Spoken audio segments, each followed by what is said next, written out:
Hermano, que no lo contagie la energía a los niños. Contrólese. Me los dejaron muy inquietos. No se crean. ¿Cómo se siente? ¿Bien? ¿Tiene sueño? Qué bueno, conste. No se van a dormir. ¿Cómo les fue en esta semana? ¿Qué tal de calorcito? Eso bueno, ¿verdad? Está bien, pues bueno, vamos a empezar con el mensaje de en esta tarde.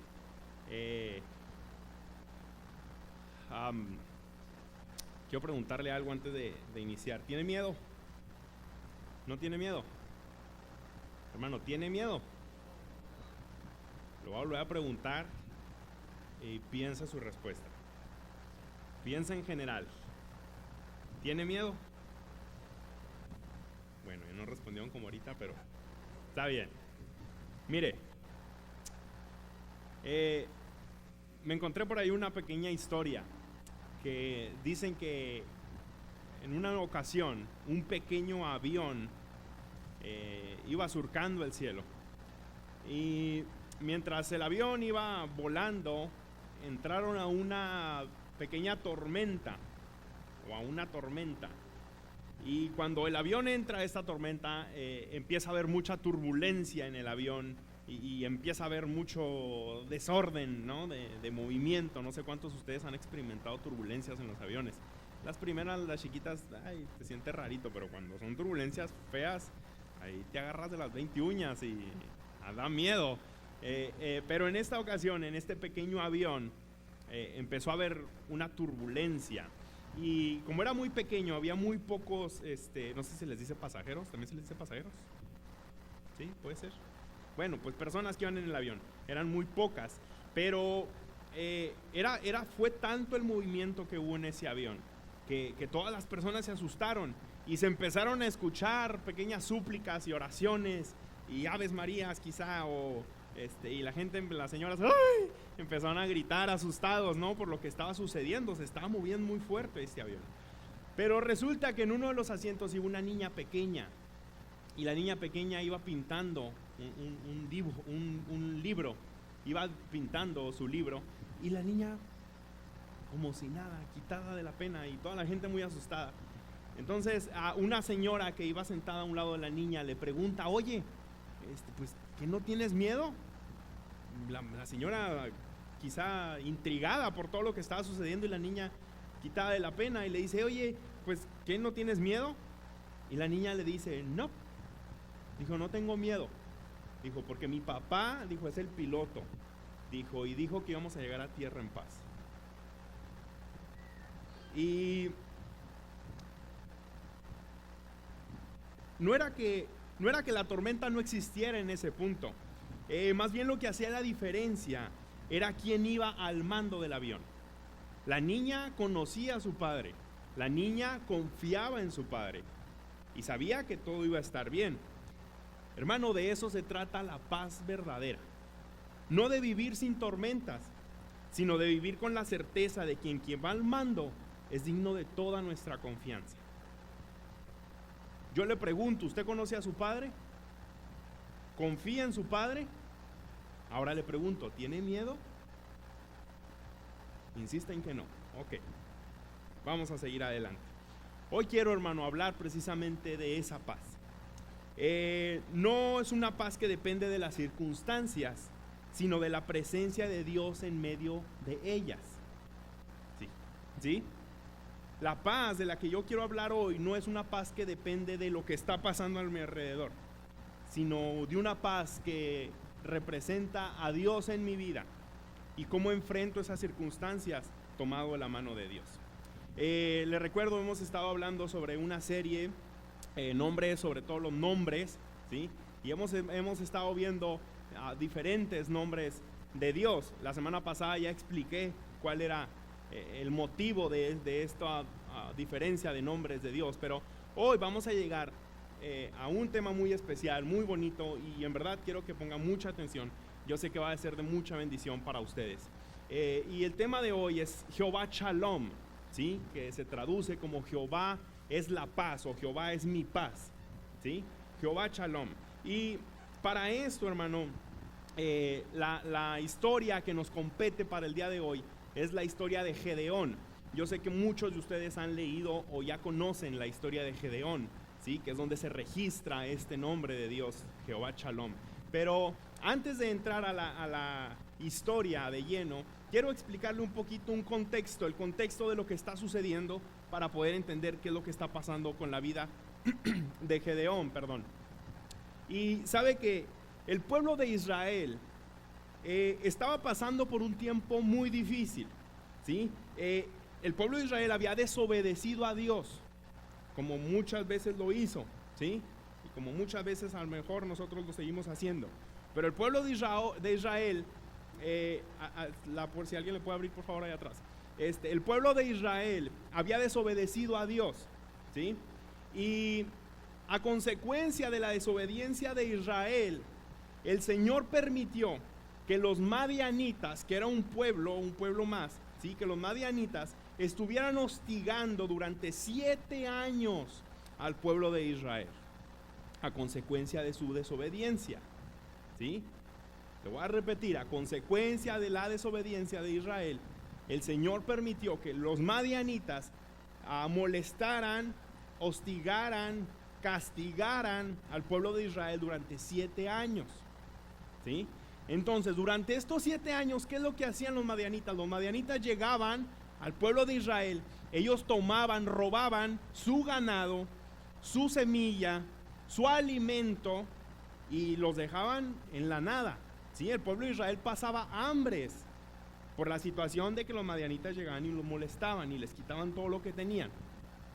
Entonces, el pueblo de Israel vivía en una situación de alerta. Ellos siempre estaban alerta sobre a ver qué estaba pasando, ¿sí? Ellos se escondían, ellos tenían miedo, ellos tenían mucho temor de que vinieran estas personas, porque eran personas agresivas, eran personas bandidos que robaban, ¿sí? Entonces imagínense cómo vivía el pueblo de Israel durante 7 años. Entonces, después de que pasan estos 7 años, ¿sí?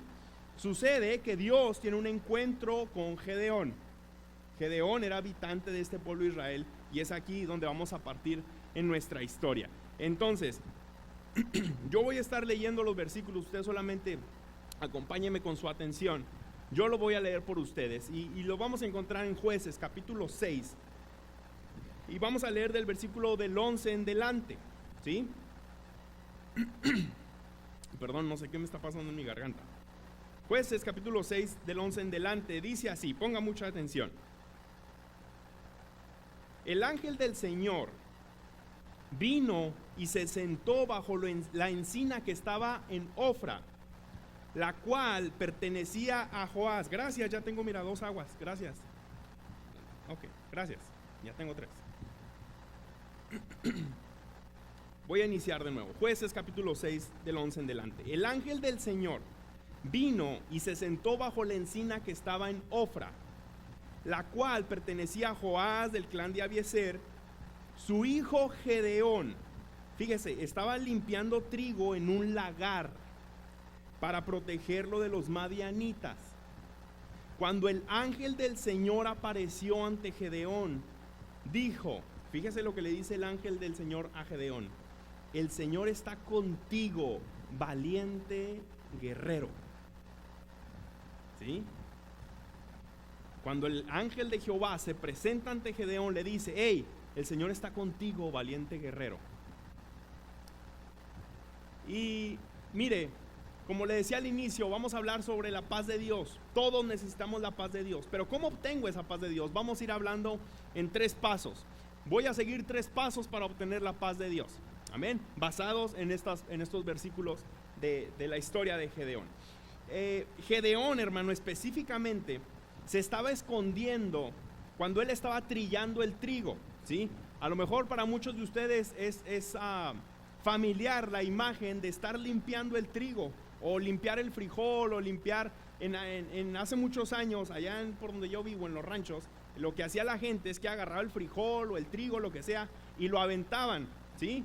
Lo aventaban al aire y lo volvían a cachar en una canasta. ¿Por qué? Porque el aire que pasaba iba sacando las impurezas, iba quitando la paja, la hierbita que no servía, ¿sí? Entonces ellos estaban limpiando el trigo, tenían que limpiar el trigo, pero lo tenían que hacer en una colina, en un lugar alto donde pegar el aire, ¿sí? Entonces la Biblia dice que Gedeón no estaba ahí. Gedeón estaba escondido en un lagar. ¿Qué era un lagar? Lagar era un lugar donde se prensaba la uva para hacer vino. Un lagar tiene que ser un lugar fresco, escondido, oscuro, ¿sí? No le puede pegar mucho el sol. Entonces regularmente los lagares estaban en cuevas, pero si están en una cueva pues no te pegue el aire.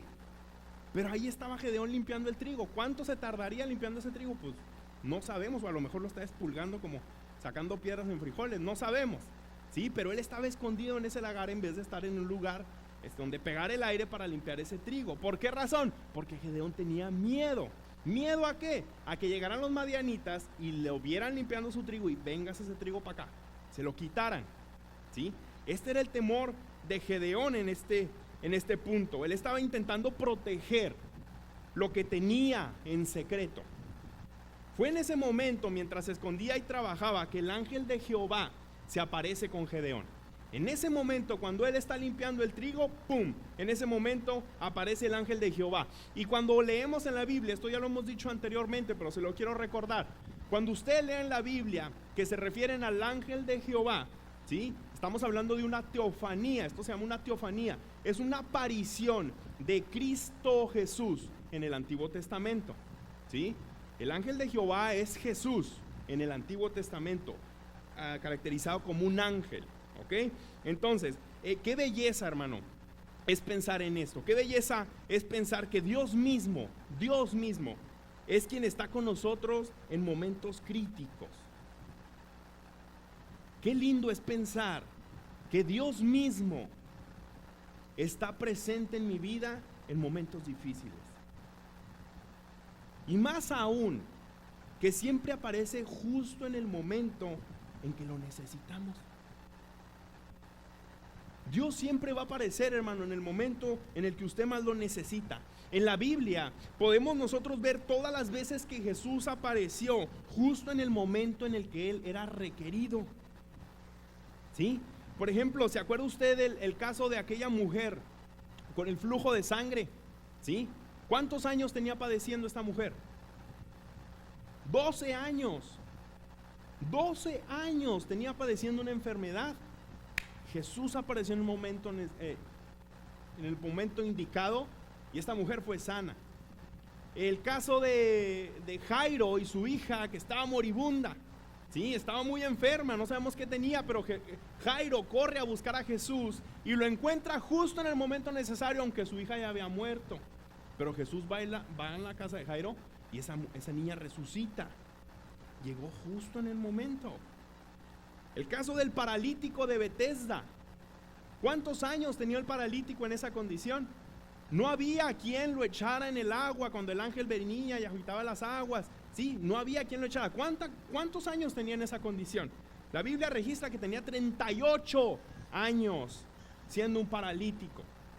Y Jesús llegó en el momento necesario. En el caso de Gedeón, 7 años tuvo que padecer el pueblo de Israel. Y después de 7 años aparece el ángel de Jehová, justo en el momento necesario. Yo le pregunto a usted, ¿en qué momento llegó Cristo a su vida? Yo sé que llegó en el momento necesario. ¿Cuántas cosas estaba usted padeciendo? Nomás usted lo sabe. ¿Cuánto dolor usted estaba aguantando?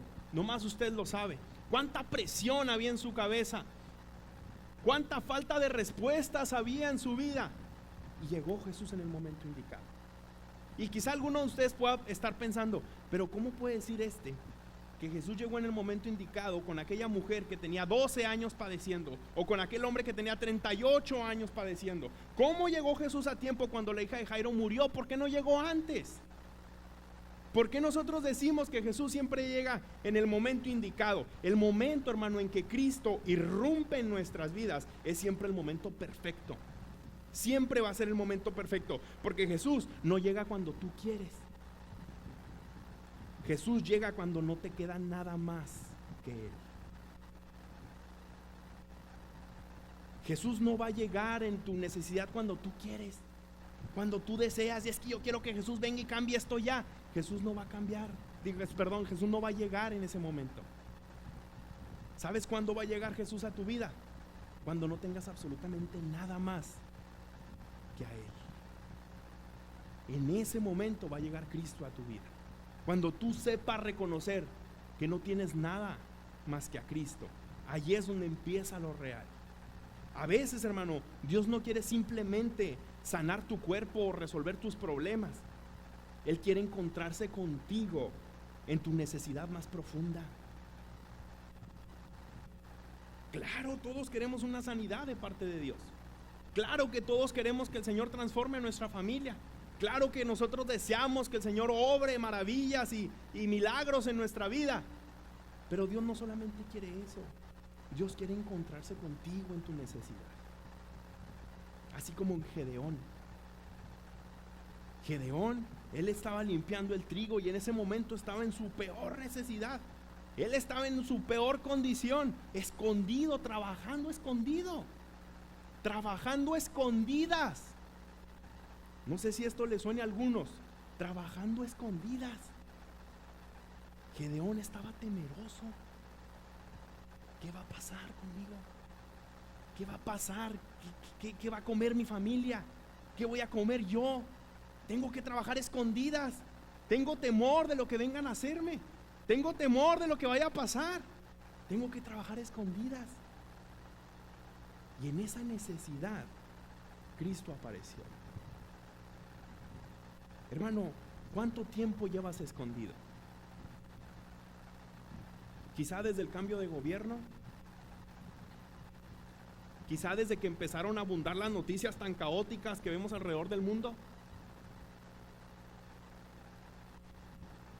quizá cuando supiste esa condición física que está atravesando tu familia o que estás atravesando tú. Quizá desde ese momento nos escondimos porque tememos de lo que vaya a pasar, tenemos miedo de lo que vaya a suceder. Muchos hoy en día, hermano, están así, escondidos del sistema, con miedo, tratando de sobrevivir, cuidando su trabajo, cuidando a su familia, cuidando su estatus, cuidando su paz. Pero lo primero que Dios quiere hacer es acercarse a ti en tu angustia. Es lo primero que Dios quiere hacer. Dios quiere arreglar tu vida. Dios quiere arreglar tu situación, pero primero quiere encontrarse contigo. Dice la Biblia en Salmos que cercano está el Señor a los quebrantados de corazón. Si usted está atravesando por un momento difícil donde siente que su corazón está desquebrajado, la Biblia te dice que en ese momento cerca Dios está de ti. Cuando más mal nos sentimos, cuando más pisoteados nos sentimos, es cuando Dios más cerca está de nosotros. Encontré este texto y me pareció bueno. Dice: Dios no te encuentra cuando todo esté en orden. Dios viene a ti precisamente cuando tienes miedo, cuando te sientes en peligro, cuando no sabes qué va a pasar. La paz comienza cuando sabes que no estás solo, que Dios está contigo debajo de esa encina donde estás llorando en silencio. Mi paz no va a iniciar cuando todo se solucione. Mi paz va a iniciar cuando yo reconozca que Cristo está conmigo. En ese momento yo voy a obtener la paz que necesito. Ahora, me llama mucho la atención cómo es que Dios tiene este encuentro con Gedeón. Y cuando se encuentra con él, lo primero que le dice: qué fuerte y valiente eres, Gedeón. Qué fuerte y valiente eres. Imagínese Gedeón limpiando el trigo y de repente se le parece a alguien y: eso, qué fuerte y valiente eres. Yo creo que Gedeón hasta volteó como: ¿quién está hablando? Porque Gedeón estaba escondido. Gedeón tenía miedo. Gedeón está huyendo del peligro. Él sabía que no era valiente. Gedeón sabía que no era fuerte. nunca había peleado, nunca había luchado. Y aún así, Cristo se aparece y le dice: hey, qué fuerte y valiente eres. Dice Matthew Henry: Dios llama a las cosas que no son como si fuesen.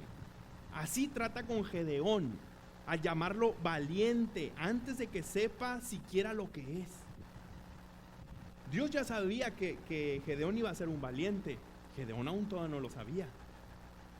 Pero Dios se presenta y le dice: hey, tú eres un valiente. Esto muestra, hermano, la gracia soberana de Dios, que va más allá de nuestro presente. Dios no ve como nosotros. Él no ve como nosotros. Él no ve como yo veo. Él no habla como yo hablo. Él no ve a las personas y lo mira: ¿cómo trae esos zapatos un trapazo les hubiera dado tan siquiera. Dios no piensa igual que nosotros. Dios ve mucho más allá de nuestro interior. Dios conoce cuál es tu potencial. Dios conoce qué es lo que tú eres, para lo que tú fuiste hecho. Dios sabe qué tan posibles son las cosas contigo. Él conoce de ti más que tú mismo. La identidad dada por Dios, hermano, es más poderosa que las circunstancias que nos rodean. Dios llama valiente al que es temeroso, porque Él será su fuerza. Si tú te has sentido con temor, si tú te has sentido acobardado, si tú te has sentido que huyes, si tú te has sentido que te estás escondiendo, en esta tarde el Señor te está diciendo: tú eres un fuerte, tú eres un valiente. Y no porque de repente te vayan a nacer fuerzas, no, porque Dios va a ser tu fuerza. Porque Dios es quien te va a dar el valor para que tú seas un valiente. Hermano, la paz empieza con su presencia. La paz de Dios empieza con la presencia de Dios. No hay verdadera paz sin una relación con Él. Usted ve al mundo, ve a las personas que caminan sin Cristo. A lo mejor andan a gusto paseando, comiendo un helado y aquí y allá, pero son personas que no viven con paz.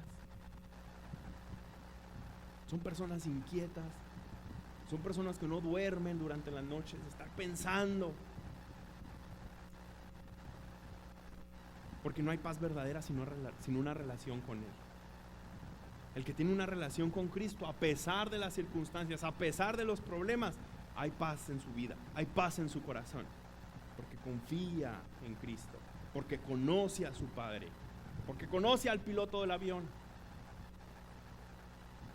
La paz empieza con su presencia. Luego continúa la historia, y después de que el ángel de Jehová le dice a Gedeón: el Señor está contigo, valiente guerrero, ¿sí? Gedeón le responde y le dice: pero Señor, si el Señor está con nosotros, ¿cómo es que nos sucede todo esto? ¿Dónde están todas las maravillas que nos contaban nuestros antepasados cuando decían: el Señor nos sacó de Egipto? La verdad es que el Señor nos ha desamparado y nos ha entregado en manos de Madián. Y el Señor le contestó y le dice: ve con la fuerza que tienes y salvarás a Israel del poder de Madián. Yo soy quien te envía. Y Gedeón todavía le contesta y le dice: pero Señor, ¿cómo voy a salvar a Israel? Mi clan es el más débil de la tribu de Manasés y yo soy el más insignificante de mi familia. Se fija en esta parte de la historia. Dios está llamando a Gedeón a ser un guerrero. De un joven que limpiaba trigo, de un joven que se dedicaba a su casa, de pronto le dijo: hey, tú vas a ser un guerrero. Imagínese que usted está acostumbrado a trabajar en su área, y de pronto alguien llega y le dice: hey, vas para el Army, sin capacitación, sin nunca haber usado una pistola, vas para Irán, allá te esperan. Imagínese. Era el caso de Gedeón. Dios estaba presentando ante él y le está diciendo: hey, tú vas a ser un guerrero. El Señor está contigo. Y Gedeón duda y dice: ¿cómo el Señor va a estar conmigo? A pesar de todo lo que está sucediendo, a pesar de que los madianitas nos están atacando. Yo sé que Dios, ahí hay un Dios, porque mis papás me contaron, ellos salieron de Egipto. Ellos saben la situación, pero yo nunca he experimentado a Dios. ¿Cómo Dios va a estar conmigo a pesar de que tengo hambre? A pesar de que estoy sufriendo, a pesar de que estoy temiendo en este lugar. ¿Cómo Dios va a estar conmigo? Gedeón estaba dudando. Y este es el segundo paso, hermano, para obtener la paz de Dios. El obedecer aún con dudas. El obedecer a Dios aún con las dudas va a traer paz a mi vida.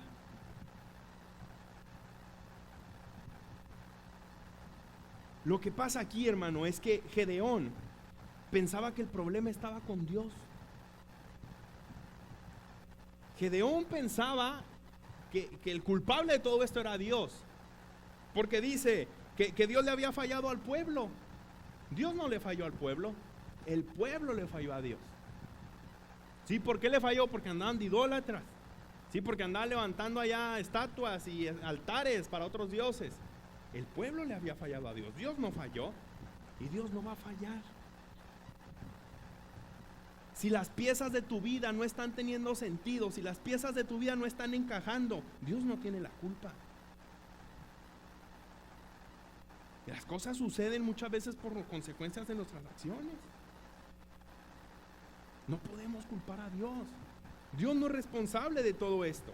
Ahora, va a haber dudas en nuestro caminar, obviamente. ¿Por qué está pasando lo que está pasando? ¿Hacia dónde me lleva Dios? ¿Por qué Dios está permitiendo todo esto? Hermano, no es malo dudar. No es malo dudar. Fíjese, en la Biblia vemos muchos casos. Por ejemplo, en Génesis con Abraham. Dios le prometió a Abraham un hijo y Abraham se rió y dijo: ¿cómo a mis 100 años voy a tener un hijo? Pero aún así confió, obedeció a Dios y Dios le dio a su hijo. Y fíjese, todavía aparte de todo eso, Dios le llamó el padre de la fe. Aun cuando con Abraham había dudas. Otro caso es el de Moisés. Cuando Dios llama a Moisés, Moisés duda y se siente incapaz del llamado. Y dice: no, Señor, yo no voy a poder hacer ese trabajo. Yo ni siquiera puedo hablar. Y él dudaba de su capacidad. Puso miles de excusas y dijo que él no era el indicado. Finalmente él obedeció a Dios y liberó al pueblo de Israel de Egipto. Cuando resucitó Jesús, no estaba Tomás dudando de que dijo: no, Jesús no resucitó. Y si resucitó, que venga, yo quiero meter mi dedo. Y si es cierto, pues bueno, voy a creer. Pues ándele, ¿qué anda hablando? A él Jesús, órale, mete el dedo. ¿Estás dudando? Mete el dedo. O el caso de Pedro cuando caminó sobre el agua. Sí, pues él dudó, pero él se aventó. Él obedeció. ¿Qué nos enseña esto, hermano? No hay problema en la duda. No hay conflicto en la duda. Dios permite que tú dudes. Cuando Gedeón empezó a dudar y a decir: no, Señor, pues ¿cómo va a suceder esto? Pues y aquí y allá, y empezó a sacar todas sus dudas. La Biblia no dice que el ángel de Jehová arrancó una rama del árbol y empezó a dar del chicotazo. No está dudando, ¿sí? Porque Dios no castiga la duda. Dios no castiga la duda. Dudar, hermano, no te descalifica. Pero rendirte a la duda, eso sí te descalifica. El abrirle las puertas a la duda, el vivir en temor, el vivir aislado por la duda, eso sí es lo que nos descalifica. Dios, hermano, no busca una fe perfecta. Dios busca un corazón dispuesto. Dios no quiere tu fe perfecta.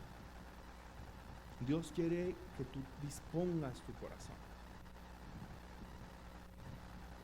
Hermano, no espere tener todo claro para moverse. No espere que todo se ponga en orden para empezar a avanzar. Dios no rechaza a los que dudan, sino que camina con ellos. La paz, hermano, nace cuando rendimos nuestra resistencia, y decidimos avanzar. La paz va a iniciar cuando yo pongo todas mis dudas en manos de Dios. Y, Señor, hay muchas dudas en mí, no sé qué es lo que va a pasar, no sé cuál es el destino de mi familia, no sé cuál es el destino de mi trabajo, no sé de qué vamos a vivir, pero todas estas dudas te las entrego y yo me rindo a ti. Ya hemos hablado mucho de la rendición. Eso es lo que Dios espera de nosotros, que avancemos aún con dudas. Estamos viviendo momentos muy críticos en este país. Claro que hay muchas dudas. El mismo gobierno tiene muchas dudas, está temeroso. Todos tenemos dudas, pero Dios espera que tú tomes tus dudas y camines con ellas. El Señor va a ir dando respuestas en el camino, pero no dejes que las dudas te detengan. No dejes que las dudas te anclen. Quizá usted se ha preguntado: ¿Dios me dejó solo? ¿Me trajo aquí para perderlo todo? ¿Qué va a pasar con mis hijos? ¿Qué va a pasar con mi trabajo? ¿Y si me regresan a mi país? Y si, hermano, todas esas dudas, usted entrégueselas al Señor. No cargue con ellas. Entrégueselas a Dios. El miedo, hermano, no es un pecado. Escuche esto. Hay muchos que enseñan y dicen que el miedo es un pecado. No, el miedo no es un pecado. El miedo es una emoción. Y el Señor puso emociones en nuestro diseño corporal. El miedo no es un pecado. No le estamos fallando a Dios al sentir miedo. Donde estaríamos fallándole a Dios es cuando dejamos que el miedo nos domine. Donde le fallaríamos a Dios es cuando dejamos que el miedo tome decisiones por nosotros. Donde le estaríamos fallando a Dios es cuando dejamos que el miedo nos pare y ya no queramos hacer nada porque tenemos miedo. Ahí la emoción está tomando control de ti. Eso ya está mal. Pero que tú sientas miedo, eso no es pecado. Hermano, pero aún así, si usted tiembla, usted siga creyendo. Aún si usted duda, usted siga orando. Aunque usted no entienda, usted siga caminando, hermano. La paz de Dios no viene cuando entendemos todo, sino cuando rendimos nuestras dudas a Dios. No espere entender todo lo que está pasando. No se espere, no se siente a esperar a ver a qué horas el gobierno responde y a ver qué va a suceder. No se espere a eso. Eso no le va a traer la paz. La paz la va a usted obtener cuando usted rinde sus dudas ante Dios. En ese momento el Señor va a trabajar en su vida. ¿Usted sabe cuántas dudas tuvo Gedeón? Gedeón obedeció a pesar de sus dudas. A pesar de todas las dudas que Gedeón tuvo, él obedeció. Fíjese.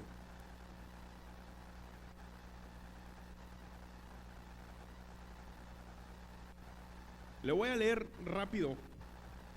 Jueces, capítulo 6, versículo 15. Ponga mucha atención, dice: y Gedeón respondió: perdón, Señor, pero ¿cómo puedo salvar a Israel? Mi familia es la más débil de todas las familias de Manasés y yo soy el más joven de todos. Dudó. Capítulo 6, versículo 22 y versículo 23. Entonces Gedeón entendió que había estado hablando con el ángel del Señor y gritó muy fuerte: Señor Dios, he visto al ángel del Señor cara a cara. Y el Señor le dijo: cálmate, no tengas miedo, no vas a morir. Dudó. Capítulo 6, versículo 27. Dice: Gedeón llamó a 10 de sus hombres para que le ayudaran a hacer lo que el Señor le había mandado. Sin embargo, Gedeón tenía miedo de lo que viera su familia o la gente del pueblo, así que lo hizo durante la noche en lugar de durante el día. Dudó. Capítulo 6, versículo 39.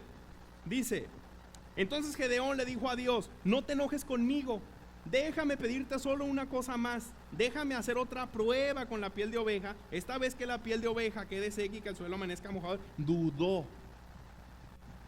Uno más, capítulo 7, versículos 10 y 11.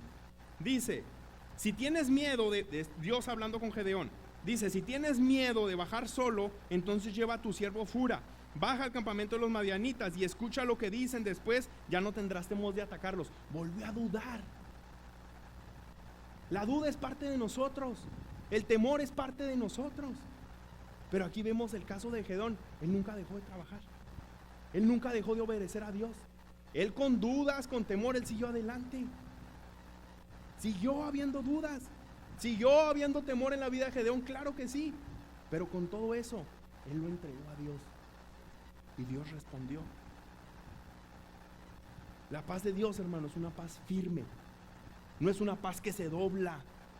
No es una paz que de pronto de tanto usarla se va a quebrar. La paz de Dios es una paz firme. Dice la Biblia en Juan capítulo 14, la paz os dejo, mi paz os doy, y no como el mundo la da. ¿Sí? No se turbe vuestro corazón, ni tengan temor, no tengan miedo. Aquí Jesús está diciendo que el mundo te puede dar paz. Quizás sí, pero no es la misma paz que Dios da. Porque la paz de Dios es firme, no se quiebra, no cambia, no duda. Es una paz firme. Hermano, unos papeles te pueden dar la paz por un tiempo, pero luego cambia el gobierno, cambia el sistema y ¡pum! Te quitan los papeles y te quitan la paz. Un seguro médico te puede dar la paz un tiempo, pero luego va a subir, ya no lo vas a poder pagar, se va a ir tu paz. Un trabajo te puede dar una paz momentánea, pero luego te cambian de posición, te quitan el trabajo, lo que sea, te quitaron la paz también. Porque la paz no depende de las circunstancias. La paz no depende de un papel, la paz no depende de un gobierno, la paz no depende de ninguna situación política. La paz únicamente depende de mi confianza en Dios. Únicamente Dios es la verdadera paz. Es Él quien determina tiempos, presupuestos, locaciones, trabajos. Él es el que determina todo. Busca la paz de Dios que es firme. Deja de confiar en tu trabajo. Deja de confiar en el gobierno. Deja de confiar en cualquier institución. Confía únicamente en Dios. Esa es la verdadera paz que necesitamos. Continúa la historia. Ya voy en mi tercer paso, ya voy a terminar. Cuando Gedeón le expone todas las dudas que tiene al ángel de Jehová, el ángel de Jehová le responde y le dice: tú derrotarás a los madianitas como si fueran un solo hombre, porque yo estaré contigo.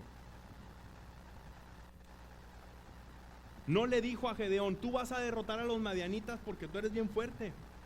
Tú vas a derrotar a los madianitas porque te va a dar un ejército espléndido. No. Él le dijo: tú vas a derrotar a los madianitas porque yo estoy contigo. Únicamente. Entonces el tercer paso para obtener la paz de Dios es confiar en el propósito que Dios tiene para mi vida.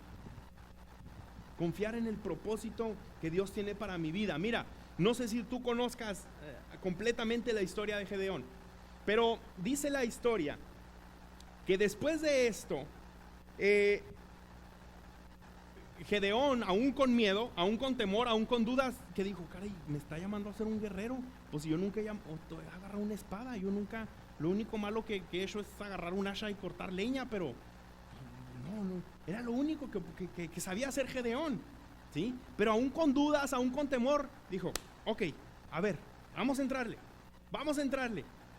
Recuerde que Gedeón estaba escondido teniendo miedo, estaba escondido por lo que le fuera a pasar. Entonces, cuando se encuentra con el ángel de Jehová, Gedeón supo reconocer que era un Dios diferente con el que estaba hablando, que era un Dios real, que era un Dios verdadero. ¿Sabe por qué lo reconoció? Porque él supo confesar con su boca y decir: es Jehová Shalom, Él es un Dios de paz. A pesar del temor que tenía, a pesar del gran reto que iba a empezar, él sentía paz en su interior. Él podía sentir la paz de Dios. Entonces dice que Gedeón construye un altar y lo llama Jehová Shalom. Jehová es mi paz, Dios es mi paz. Entonces, después de esto, le voy a contar la historia a grandes rasgos, pero Jehová habla con Gedeón y le dice: ok, vamos a pelear, vamos a exterminar a los madianitas. Manda a hablar a todas las personas alrededor, de los pueblos de alrededor, que vengan y se junten contigo porque van a pelear. Ok, hermano, se juntaron. ¿Cuántos imagina usted que se juntaron? 32,000 hombres se juntaron a pelear. 32,000 hombres. Luego Dios, ¿qué cree que le dice Dios a Gedeón? Le dice: son muchos, mándalos a su casa. Oye, pero pues es que así vamos a acabar más. Son muchos. Y quizá Gedeón otra vez con sus preguntas, pero ¿por qué no los vas a quitar? Y Dios le responde y le dice, si les dejo a todo ese gentío, si los dejo a los 32,000, luego se van a parar el cuello y van a decir, nuestro gran ejército derrotó a los madianitas, y yo no quiero eso. Porque no va a ser el ejército lo que va a ganar la pelea. No va a ser su fuerza, no va a ser su número, va a ser únicamente porque yo estoy con ustedes. Mándalos a su casa. Y Gedeón les dice, a ver, a todos estos 32,000, los que tengan miedo, a su casa. Aquí no queremos gente cobarde. Se le fueron 22,000. Se le quedaron nada más 10,000. Y quizá a Gedeón le temblan las piernitas, pero dijo, ¿qué vamos a hacer con tan poquita gente? Dijo, bueno, pero pues hay que confiar en Dios. Y Dios le dice, son muchos. No, pero ya me quitaste a 22,000 personas, ¿cómo que? Son muchos. Yo no quiero que anden diciendo que su ejército ganó la pelea.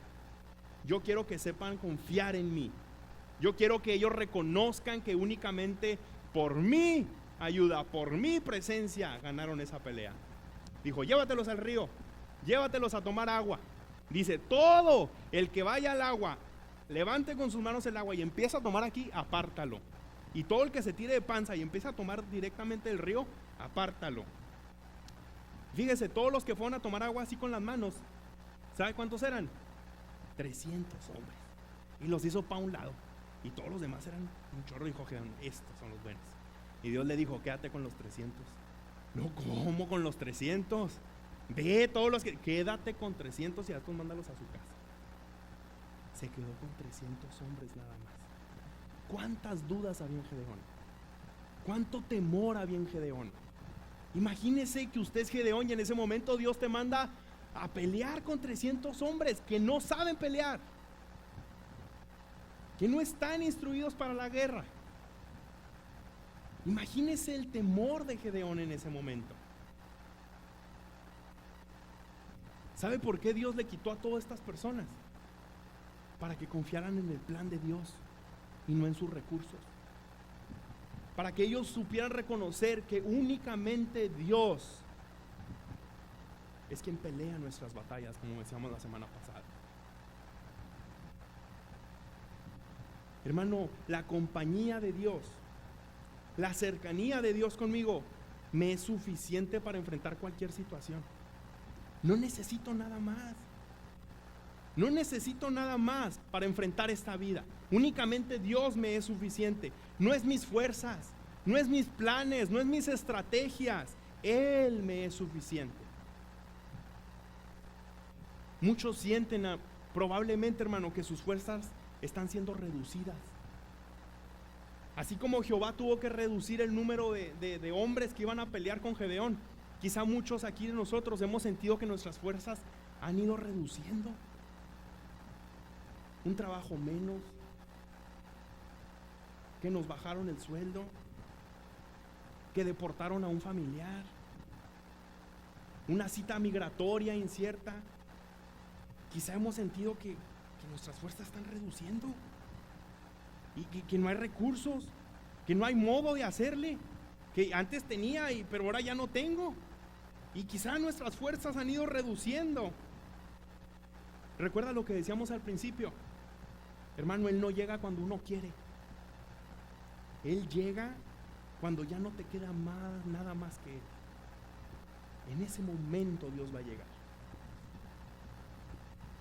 Si tú durante este tiempo has estado dudando, preocupado, ¿qué va a pasar? ¿Quién me va a ayudar? ¿Cómo le voy a hacer? Y está usted clamando a que Dios venga y le dé una respuesta, a lo mejor no va a llegar. A lo mejor todavía falta esperar más tiempo. A lo mejor todavía falta tiempo de proceso. Pero tenga la confianza de que el Señor va a llegar en el momento indicado. En ocasiones, hermano, Dios va a tener que vaciar tus bolsillos. En ocasiones te dejará sin entradas económicas. En ocasiones va a dejar que te rodeen, va a permitir la crisis para que entonces te des cuenta que Dios es lo único que tú tienes.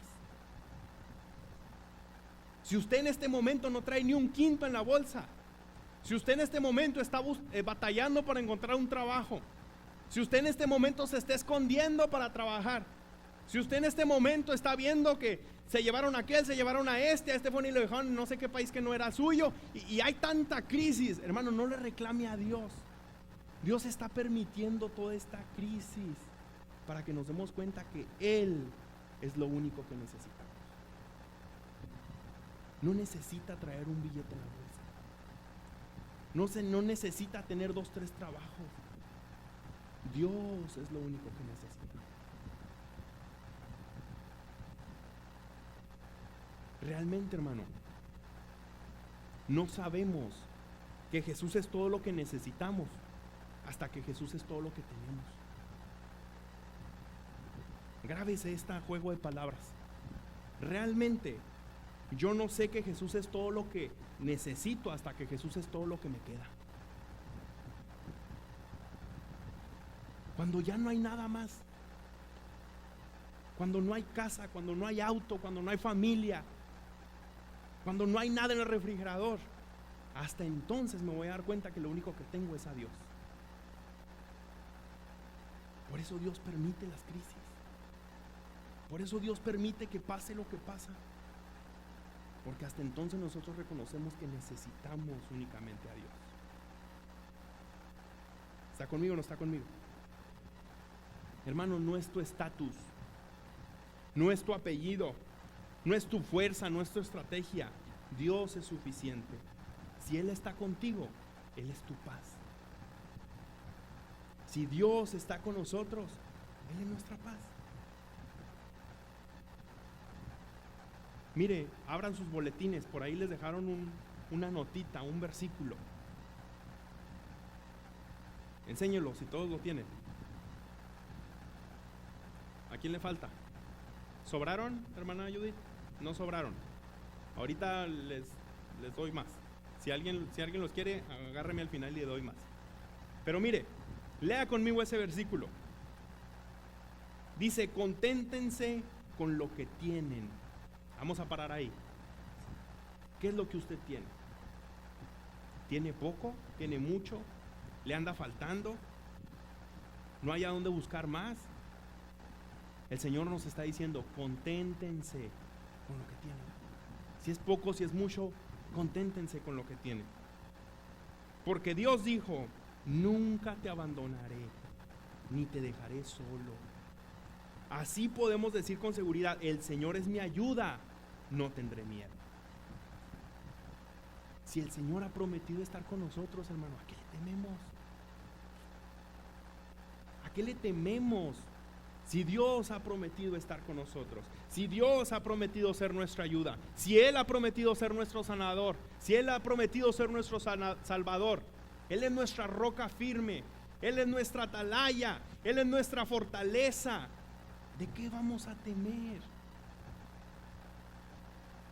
Mire, yo le di esa hojita para que usted llegue y la pegue en su refrigerador, péguenla en su habitación, en su puerta, en su auto, en donde usted la vea a diario. Y de mí se acuerda, el Señor le va a hablar en un momento indicado. De mí se acuerda. Y cuando usted más lo necesite, el Señor le va a hablar con esas palabras. Tenemos que aprender a confiar en Dios. No importa la circunstancia, no importa lo que esté pasando, debo confiar en Dios. Mire, estoy por terminar. Y le quiero contar una historia muy rápida.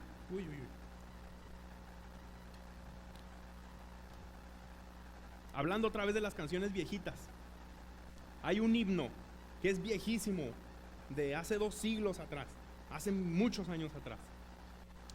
Este himno es muy conocido aquí en los Estados Unidos, más que ahí en Latinoamérica, pero aquí en los Estados Unidos se le conoce mucho como It is well with my soul. ¿Lo conocen? Sí. Y este himno tiene una historia bien bonita detrás de ello. De quién fue quien le escribió. Hace siglos atrás, hace muchos años atrás, estoy hablando más o menos alrededor de 1800 por allá, hubo un hombre que se llamaba Horacio Spafford. Horacio Spafford. Este hombre era un licenciado, era un abogado y era cristiano, y él vivía justamente en Chicago. Él tenía su negocio, él le iba muy bien, era una persona muy reconocida en toda la ciudad, incluso en Estados Unidos, y le iba muy bien. Él tenía absolutamente todo. En el 1871, cuando fueron aquella tragedia tan horrible en Chicago de los incendios, Spafford perdió todo. Perdió su casa, perdió sus negocios, perdió todo lo que tenía en ese incendio. Spafford tenía 4 hijas, 4 niñas. Después de todo lo que él vivió, de esa crisis que él estaba atravesando, habló con su esposa y se pusieron de acuerdo y dijeron: vámonos a Inglaterra. Aquí ya no tenemos nada con nosotros, hay que empezar de nuevo allá. Vámonos. Entonces Horacio le dijo a su esposa: vete tú primero, vete con las niñas, luego te alcanzo, necesito terminar todos los detalles aquí y luego las alcanzo allá. Ok, se fueron. Durante el viaje, hermano, cuando iban para... se me fue la... Inglaterra, perdón, se me borró el cassette de pronto. Cuando iban para Inglaterra en el viaje, el barco naufragó en el océano Atlántico y se murieron sus 4 hijas. Sus 4 niñas se murieron. Su mujer le manda un telegrama diciéndole: sobreviví únicamente yo, save it alone. Y él entendió que sus hijas habían muerto. Imagínese la cantidad de dudas que tenía Horacio en ese momento. Imagínese la falta de paz humana que sentía Horacio en ese momento. Después de todo eso, Horacio agarra sus cosas y se va para Inglaterra a encontrarse con su esposa. Cuando va en el océano, el capitán del barco manda a hablarle a Horacio y le dice: señor Horacio, nomás por si usted quiere saber, estamos justamente donde el barco naufragó, donde murieron sus hijas. Por si usted lo quiere saber. Este hombre rompe en llanto, con su corazón hecho pedazos, baja hacia la parte inferior del barco, y mientras está viendo el mar, él comienza a cantarle al Señor. Y es aquí donde nace este himno. Y agarré una parte de él que quiero leerle. Dice: cuando sobre las olas ruge el dolor, aunque venga la prueba feroz, sea Cristo mi paz, mi sostén, mi canción. Todo está bien con mi alma. Aunque el mundo vaya en contra, todo está bien con mi alma. Aunque la prueba se levante dura, todo está bien con mi alma. Aunque tengamos la soga al cuello, todo está bien con mi alma. Aunque no tenga sentido lo que está pasando alrededor, todo está bien con mi alma. Aunque el gobierno diga lo que diga, todo está bien con mi alma. Aunque me manden al fin del mundo, todo está bien con mi alma. Porque mi confianza está en Dios. Y porque la paz que yo necesito no me la dan unos papeles, no me la da un gobierno. La paz que yo necesito no me la da un hombre, no me la da una mujer. La paz que necesito no me la da una familia, no me la da una casa. La paz que necesito únicamente en Dios la voy a encontrar. Y en el momento en que yo me encuentre con esa paz, todo va a estar bien con mi alma.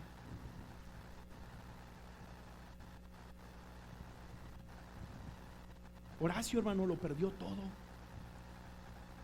Su negocio, sus hijas, su paz humana, pero en medio de la tormenta más profunda de su vida, descubrió que Dios no se había ahogado en el barco. En el momento más crítico de su vida, se dio cuenta que Dios era aún más grande de lo que él imaginaba. Descubrió que cuando todo lo demás falla, Dios sigue siendo Shalom. Dios sigue siendo nuestra paz. Hoy quiero recordarte esto, hermano. No importa lo que venga contra ti. Si Dios está contigo, tú puedes decir como Horacio: todo está bien con mi alma. Si las cosas no resultan como tú estás esperando, tú puedes decir con mucha certeza: todo está bien con mi alma. si te regresan a tu país, que Dios no lo quiera, tú puedas decir todo está bien con mi alma.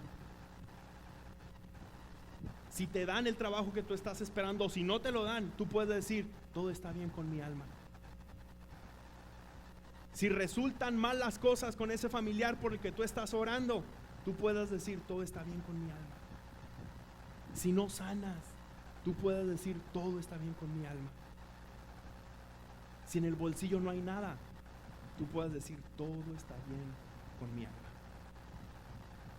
No sabemos qué hará el gobierno, no sabemos cómo va a responder inmigración, pero sabemos quién pelea nuestras batallas. Y su paz no depende de documentos, depende de su presencia. Así como de Gedeón escondía trigo para sobrevivir, muchos hoy en día están escondiendo su esperanza. Salga de ese lagar, cobre de nuevo esa esperanza en Cristo. Jehová Shalom te dice en este día: yo estoy contigo, ve con esa tu fuerza. Jehová Shalom está presente el día de hoy. ¿Por qué no hacemos una oración?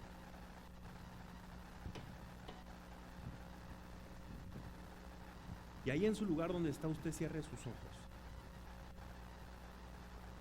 Y quiero hacer una oración especial. Como le decía ahorita, yo sé que estamos viviendo momentos muy críticos. Estamos viviendo momentos muy difíciles. No solamente momentos, tensiones políticas, también tensiones familiares, también tensiones físicas. Y yo sé que hay muchas dudas en nuestra cabeza. Yo sé que hay mucho nerviosismo. No salimos en paz, no estamos a gusto, nomás estamos pensando en nuestra próxima cita, estamos pensando en qué vamos a hacer para salir del problema, de dónde voy a obtener lo que necesito, de dónde voy a sacar el dinero que necesito. Hermano, no está mal dudar, pero no deje que ese temor, que esas dudas lo detengan. Entréguele ese temor al Señor, entréguele esas dudas al Señor.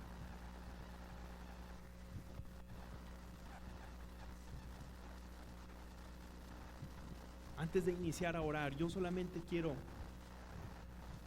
que hagamos algo meramente simbólico. Si usted realmente necesita hoy en este momento esa paz de Dios, yo quiero que usted levante su mano. Al levantar su mano, usted le está diciendo al Señor: Señor, yo estoy levantando mi mano porque yo necesito que tú la tomes. Yo necesito que tú tomes mi mano. Yo quiero sentir tu paz. Este problema que yo estoy atravesando, cuando se solucione, yo sé que no voy a tener la paz. Esta paz yo la voy a obtener en medio del problema, porque me estoy tomando de ti. Levante su mano.